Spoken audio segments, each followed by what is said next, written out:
Саламатсыңарбы балдар. Бүгін біз сілер менен үй бүлө деген эмне экендиги жөнүндө сүйлөшөбүз. Төмөнкүдөй кызыктуу суроолорго жооп беребиз. Үй бүлө деген эмне? Үй бүлөнүн милдеттери, үй бүлөнүн түрлөрү.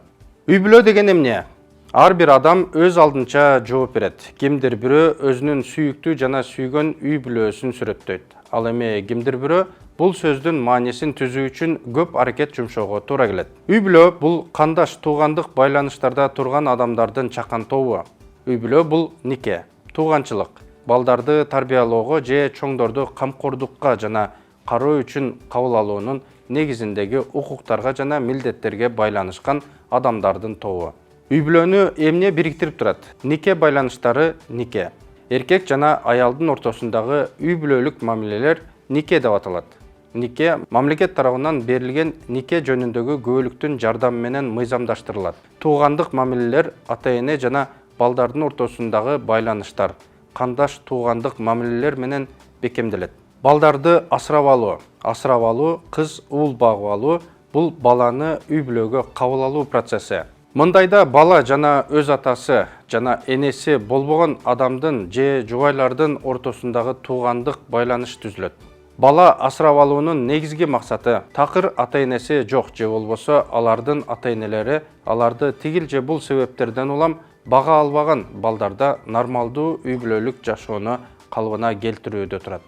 Үй бүлөнүн негизги көрүнүштөрү бул үй бүлө мүчөлөрүнүн ортосунда бири-бирине камкордук көрүү, өз ара мээрим төгүү, сый урмат, колдоо жана ишеним. Ата-энелер балдарга мээримдүүлүк менен кам көрүшөт, аларга өзүнүн жашоодогу тажрыйбасын өткөрүп беришет. Үй бүлөдө бала сүйлөгөндү, жүрүм-турум эрежелерин сактаганды, эмгектенгенди үйрөнөт. Ар бир адамдын үй бүлөсүндө өз милдеттери бар. Заманбап үй бүлөдө жубайлар бири-бирине түшүнүү менен мамиле кылышат, бири-бирин колдошот. Үй бүлөлүк керектөө көйгөйлөрүн чогуу чечишет. Мисалы, атасы тамак жасайт, чаң сордура алат. Үй бүлөнүн милдеттерине үй бүлө мүчөлөрүнө кам көрүү дагы кирет.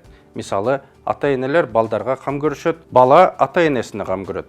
Үй бүлөнүн ыйык максаты ден соолугунун мүмкүнчүлүгү чектелген жакын адамдарына камкордук көрүү, ошондой эле улгайган адамдарга көңүл буруу болуп саналат. Балдар, келгиле үй бүлөлөрдүн түрлөрүн карап көрөлү.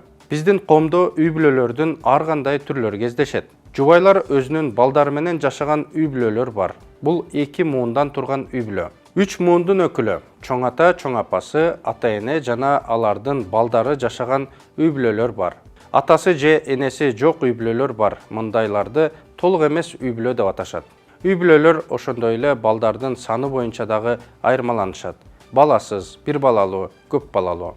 Кыргыз коомунда үй бүлөлүк мамилелер илгертеден эле бекем болуп келген. Эгерде үй бүлө бузула турган болсо, кыргыздар шаар бузулду деп коюшчу. Кыргыздарда ата-энеге урмат сый көрсөтүү, улууларга жана кичүүлөргө кадырлап мамиле жасоо сезими абдан күчтүү өнүккөн. Ата-энелер балапан уядан эмнени көрсө, учканда ошону алат деген макалга ылайык өз балдарына үлгү болууга аракеттенишет. Үй бүлө жубайлардын жана балдардын ортосундагы сүйүүгө жана ынтымакка негизделет. Ушуну менен балдар, биздин сабагыбыз аягына чыкты. Кийинкиден жолугушканча саламатта калгыла.